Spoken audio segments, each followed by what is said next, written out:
नमस्कार दोस्तों, welcome back. आज हम देख रहे हैं छत्तीसगढ़ के प्राचीन इतिहास का यह दूसरा पार्ट। जिन फ्रेंड्स ने हमारा पहला पार्ट नहीं देखा है वो जाके ज़रूर देखें। हमारे चैनल के प्लेलिस्ट में आपको वो वीडियो मिल जाएगी। आइए स्टार्ट करते हैं हमारी सीरीज़ की दूसरी वीडियो। तो पहला प्रश्न हमारा इस प्रकार है, आनंद प्रभु कुटी विहार में स्थापित मुख्य प्रतिमा किसकी है? ठीक है, आनंद प्रभु कुटी विहार में स्थापित मुख्य प्रतिमा किसकी है दोस्तों? तो वहाँ मुख्य प्रतिमा है गौतम बुद्ध की। ठीक है, गौतम बुद्ध के बचपन का नाम क्या था? सिद्धार्थ। ठीक है, गौतम बुद्ध के बचपन का नाम सिद्धार्थ था। दोस्तों हमें कमेंट में बताइए कि महावीर जैन जी के बचपन का नाम क्या था। आइए बढ़ते हैं अगले प्रश्न की ओर। आप हमें बताइए कि किस ग्रंथ से जानकारी मिलती है कि गौतम बुद्ध कुछ समय के लिए छत्तीसगढ़ आए थे, छत्तीसगढ़ सिरपुर में आए थे। ठीक है, अवधान शतक, अंगुत्तर निकाय, उपरोक्त दोनों या दोनों में से कोई नहीं। तो इसका आंसर हो जाएगा दोस्तों अवधान शतक। ओके, नेक्स्ट प्रश्न की ओर बढ़ते हैं। दोस्तों हमारी ये जो वीडियो आती है बेसिक उन छात्रों के लिए होती है जो अपनी स्टडी स्टार्ट किए हैं और मिड लेवल में पहुँचे हुए हैं। ठीक है, जिनका सिलेबस थोड़ा पूरा हो गया है और वे अब प्रश्नों को सेट बाय सेट सॉल्व करना स्टार्ट कर रहे हैं। ठीक है, उनके लिए हमारी ये सीरीज़ मेन पर्पज़ से बनाई जाती है। तो दोस्तों स्टार्ट करते हैं आगे। हमारा नेक्स्ट प्रश्न देखते हैं। निम्नलिखित कथन पढ़िए। प्रश्न है, निम्नलिखित कथन पढ़िए। पहला कथन है, प्राचीन छत्तीसगढ़ का ऊपरी भाग। पहला कथन है, प्राचीन छत्तीसगढ़ का ऊपरी भाग मौर्य साम्राज्य में सम्मिलित था। दूसरा, सरगुजा क्षेत्र की सीता बेगरा और जोगी मारा गुफाओं से मौर्यकालीन अभिलेख प्राप्त हुए हैं। हाँ हुए हैं, ये भी हाँ हुआ है। तीसरा है, अशोक के कलिंग अभिलेख से इसकी पुष्टि होती है? नहीं। दोस्तों बताइए किससे इन दोनों कथनों की पुष्टि होती है? देखिए, जो सरुजा की सीता बेगरा और जोगी मारा गुफाओं से मौर्यकालीन अभिलेख प्राप्त हुए हैं दोस्तों, इसकी जो पुष्टि होती है ये भरत मुनि के नाट्य शास्त्र में इसका उल्लेख है। किनमें? भरत मुनि के नाट्य शास्त्र में इसका उल्लेख है।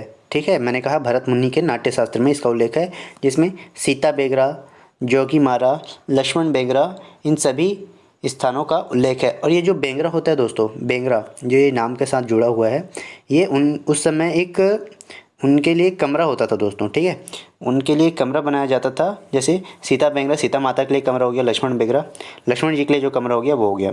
ठीक है, और ये जो भरत मुनि का नाट्य शास्त्र है दोस्तों, ठीक है, भरत मुनि का नाट्य शास्त्र ये विश्व की प्राचीनतम नाट्य शास्त्र है।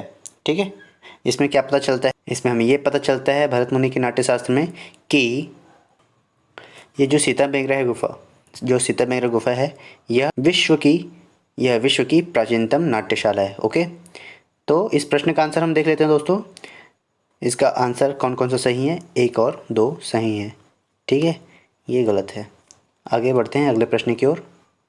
चेदी महाजनपद के अंतर्गत सम्मिलित था। कौन सा राज्य चेदी महाजनपद के अंतर्गत आता था? मध्य प्रदेश, झारखंड, बिहार, छत्तीसगढ़। इसका आंसर हो जाएगा ऑप्शन डी, छत्तीसगढ़। अगले प्रश्न की ओर बढ़ते हैं। देखिए दोस्तों, अभी पिछले प्रश्न में मैंने आपको बताया सीता बेंगरा की गुफा के बारे में। ठीक है, जो विश्व की प्राचीनतम नाट्यशाला है और जिसे भरत मुनि के नाट्यशास्त्र में जिसका उल्लेख है। ठीक है, अभी हम देखते हैं जोगी मारा गुफा के बारे में, जिसमें यह बताया गया है, जिसकी शिलाओं पे जो लेख हैं दोस्तों, शैल चित्रों में, उनसे हमें यह जानकारी मिलती है कि जो देवदत्त और जो देवदासी सुतनुका थी उनकी प्रेम गाथा का हमें वर्णन मिलता है, जो सम्राट अशोक अथवा मौर्यकालीन से संबंधित है। ठीक है, देखिए सुतनुका नामक देवदासी का उल्लेख किस शिलालेख में हुआ है? तो मैंने अभी आपको स्टोरी बताई, जोगी मारा। ओके, ये स्टोरी बिल्कुल याद रखेंगे। अगला प्रश्न इंटरेस्टिंग है। देखिए, छत्तीसगढ़ में प्राचीन थिएटर के अवशिष्ट कहाँ से प्राप्त हुए हैं? तो वह हमें प्राप्त होते हैं रामगढ़ से। ओके, नेक्स्ट प्रश्न है हमारा। देखिए अगला प्रश्न कहता है, यह कहा जाता है छत्तीसगढ़ में पाए गए पुरातत्व सिक्के ईसा पूर्व दूसरी सदी से संबंधित है। इन मूल्यवान सिक्कों का क्या नाम है? ठीक है, इन मूल्यवान सिक्कों का नाम था आहत मुद्रा या पंचमार्क मुद्रा। दोस्तों ये सिक्के कैसे बनाए जाते थे? इन्हें एक धातु पर ठप्पा लगाकर या प्रेस करके बनाया जाता था। प्रेस मतलब दबाव से, ओके, इसलिए इन्हें आहत मुद्रा कहा जाता है दोस्तों। नेक्स्ट वीडियो प्रश्न देखते हैं हमारा। दोस्तों हमारा अगला प्रश्न सिक्के से संबंधित है। इस प्रश्न को देखिए, फिर मैं आपको इससे संबंधित कुछ और भी महत्वपूर्ण रोचक तथ्य बताऊंगा। ठीक है, हमारा प्रश्न है छत्तीसगढ़ के किस स्थान पर कुषाण वंश के सिक्के मिले हैं? कुषाण वंश के सिक्के किस स्थान से मिले हैं? तो उसका आंसर हो जाएगा ऑप्शन सी, बिलासपुर से। देखिए, अब इससे मैं सिक्के से संबंधित आपको कुछ महत्वपूर्ण फैक्ट बता देता हूँ, याद रखिएगा। दोस्तों, भारत में जब मुद्राओं अथवा सिक्कों का प्रचलन प्रारंभ हुआ तो वह कौन सा काल चल रहा था? वह था मौर्य काल। ओके, मौर्य काल में ही भारत में मुद्राओं का प्रचलन प्रारंभ हुआ, जो कि 5वीं और 6वीं शताब्दी ईसा पूर्व, बिफोर क्राइस्ट के पूर्व के हैं। ओके, आगे देखते हैं। ये जो सिक्के होते थे ये पंचमार्क या आहत सिक्के होते थे, मैंने अभी आपको पिछले प्रश्न में बताया है। ठीक है, और मौर्य काल में ही सर्वाधिक मात्रा में सिक्कों का प्रचलन प्रारंभ हुआ। मौर्य काल में ही सर्वाधिक मात्रा में सिक्के बनाए जाते थे। ठीक है, अब इनसे भी विशिष्ट चीज़ें आपको बताता हूँ मैं। सर्वप्रथम जो सोने के सिक्के, देखिए उस समय तक तो मौर्य काल में पंचमार्क या आहत सिक्के ही बनाए जाते थे। उसके बाद जो सर्वप्रथम सोने के सिक्के, गोल्डन कॉइन, है ना, जो सर्वप्रथम सोने के सिक्के बनाए गए वो यवन शासकों ने बनाए। ठीक है, किन्होंने बनाए हैं? वो यवन शासकों के द्वारा सर्वप्रथम गोल्ड कॉइन बनाया गया था दोस्तों। ठीक है, और यवन शासकों ने ही सिक्कों को अभिलेखों के रूप में ढालने का काम किया। ठीक है, ये चीज़ें आप याद रखिए, सिक्कों को अभिलेखों के रूप में ढालने का काम किया। मैंने दो चीज़ें आपको इंपॉर्टेंट बताई। सिक्कों का प्रचलन कब से स्टार्ट हुआ? मौर्य काल से स्टार्ट हुआ, और सर्वप्रथम सोने के सिक्के यवन शासकों द्वारा। ठीक है, ये दो चीज़ें हुई। अब मैं अगली नेक्स्ट चीज़ आपको बताता हूँ। सर्वाधिक मात्रा में जो सोने के सिक्के जारी किए गए, देखिए यवन शासकों ने तो स्टार्ट कर दिया। ठीक है, गोल्ड कॉइन सिर्फ स्टार्ट किया, लेकिन जो सर्वाधिक मात्रा में गोल्ड कॉइन का विस्तार हुआ तो वह किसके समय हुआ? वह हुआ गुप्त के समय, गुप्त काल में।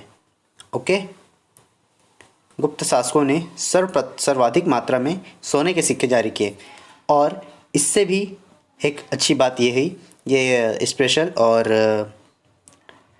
एक प्लस पॉइंट ये था उनके लिए कि सर्वाधिक शुद्ध सोने के सिक्के जो हुए वो किस काल में जारी किए गए दोस्तों? तो वो हम घूम फिर कर आ गए अब कुषाण वंश में। कुषाण शासक कुषाण वंश के समय सर्वाधिक शुद्ध सोने के सिक्के जारी किए गए। दोस्तों, अगर आपको एक बार में ये सिक्कों का क्रम याद नहीं हुआ है तो आप वीडियो को बैक करके भी और नोट करते चलिए दोस्तों। ठीक है, बैक करके वीडियो देख सकते हैं, बिल्कुल ही रोचक है ये जानकारी इतिहास से संबंधित। नेक्स्ट प्रश्न देखते हैं हम।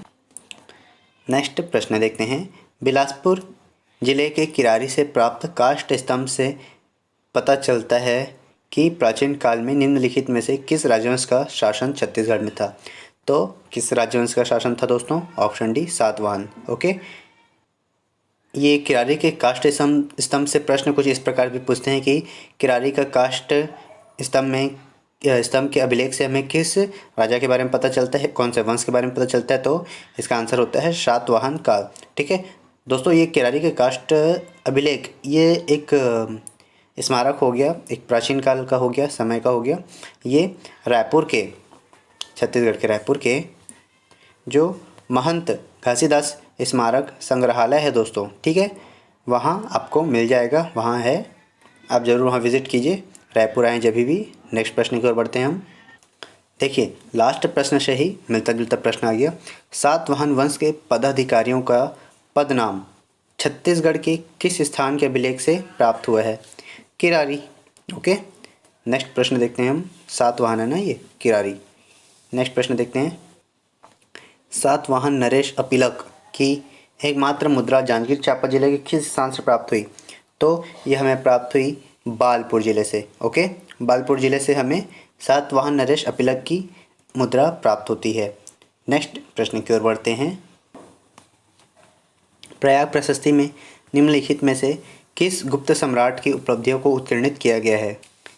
तो प्रयाग प्रशस्ति में समुद्रगुप्त का वर्णन मिलता है। दोस्तों, इस प्रयाग प्रशस्ति के बारे में आपको कुछ इम्पोर्टेंट जानकारी बता देता हूँ। पहला तो ये कि इस प्रयाग प्रशस्ति को ही प्रयाग अभिलेख कहा जाता है, जिसमें समुद्रगुप्त का वर्णन है और जिसे किन्होंने लिखा है? हरिसेन ने।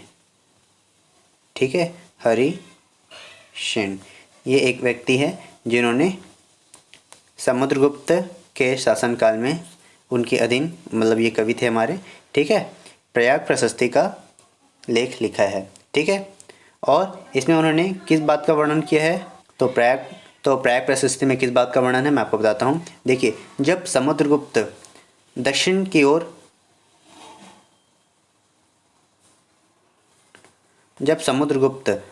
ओर विजय के लिए निकले थे, ठीक है, दक्षिण की ओर विजय के लिए निकले थे, तब वह छत्तीसगढ़ में महानदी के ऊपर अपनी सेना के साथ ठहरे हुए थे। ठीक है, चूँकि इन्हें दक्षिण के राज्यों को विजय के लिए आगे जाना था और इसी मार्ग से होकर गुजरना था, तो इसलिए हरिसेन जी ने इस मार्ग के कारण छत्तीसगढ़ को दक्षिणापथ कहा है दोस्तों। ठीक है, बिल्कुल याद रखेंगे, दक्षिणापथ कहा है दोस्तों। ठीक है, दक्षिणापथ कहा है। किसमें हमें दक्षिणापथ की जानकारी मिलती है? हरिसेन के प्रयाग प्रशस्ति अभिलेख में, जो राजा समुद्रगुप्त का है। नेक्स्ट प्रश्न देखते हैं। देखिए दोस्तों, पिछले ही प्रश्न से संबंधित ये भी एक प्रश्न है। निम्नलिखित कथनों को पढ़िए और सही गलत का हमें बताना है। छत्तीसगढ़ की प्रयाग प्रशस्ति में छत्तीसगढ़ को कौशल कहा गया है? हाँ, कहा गया है। इसकी जानकारी हमें मिलती है प्रयाग प्रशस्ति में। समुद्रगुप्त ने अपने दक्षिणी अभियान में कौशल के राजा महेंद्र वर्मन को पराजित किया था। हाँ, उस समय महेंद्र वर्मन इस राज्य के राजा थे और समुद्रगुप्त ने उन्हें पराजित किया था। ये भी सही है। दोस्तों, आप हमें बताइए, जब महेंद्र वर्मन छत्तीसगढ़ राज्य के राजा थे तो उस समय भारत का राजा कौन था? मैं आपको दो सेकंड देता हूँ, कमेंट बॉक्स में कमेंट कीजिए, मैं आपको आंसर इस वीडियो के अंत में बताऊँगा। तीसरा है, उसने इस राज्य को अपने साम्राज्य में सम्मिलित कर लिया? नहीं। तो देखिए, कुट वाले प्रश्नों को इस प्रकार से हल किया जाता है। मैंने आपको हमारी पहले वीडियोस में बताया हुआ है। एक एक कथन को पढ़ते चलिए, जो सही है उसे सही करते चलिए, जो गलत है उसे गलत। इस प्रकार हमारा आंसर उभर कर आ जाएगा। पहला और दूसरा सही है, देखिए ऑप्शन बी। ठीक है दोस्तों, मैंने आपको पूछा, ये हमारा जब समुद्रगुप्त ने छत्तीसगढ़ पर हमला किया था, छत्तीसगढ़ पर आक्रमण किया था, ठीक है, तो छत्तीसगढ़ के राजा तो महेंद्र वर्मन थे, लेकिन उस समय भारत के राजा कौन थे? तो नोट कीजिएगा, भारत के राजा थे उस समय हर्षवर्धन। ओके, ठीक है, हर्षवर्धन। तो दोस्तों, ये थी हमारी आज की आखिरी क्वेश्चन, आखिरी प्रश्न हमारा आज का था ये। तो जो दोस्त चैनल पर नए हैं वो चैनल को सब्सक्राइब करें और जो पुराने हो गए हैं वे चैनल को अपने दोस्तों तक भी शेयर करें। और दोस्तों, आपको बताते हुए खुशी हो रही कि हमारे चैनल पे 1 के सब्सक्राइबर पूरे हो गए हैं दोस्तों। जी हाँ, 1 के सब्सक्राइबर पूरे हो गए हैं। आप सभी का प्यार, आप सभी का आशीर्वाद, आप सभी की दुआएं हमें इस मुकाम तक ले आई हैं दोस्तों। आप सभी हमारा साथ बने रहिए, तो हम ऊंचाइयों को और भी बुलंदी के साथ आपके साथ साथ ज़रूर छुएंगे दोस्तों। तब तक के लिए हमारे चैनल पे बने रहिए। धन्यवाद।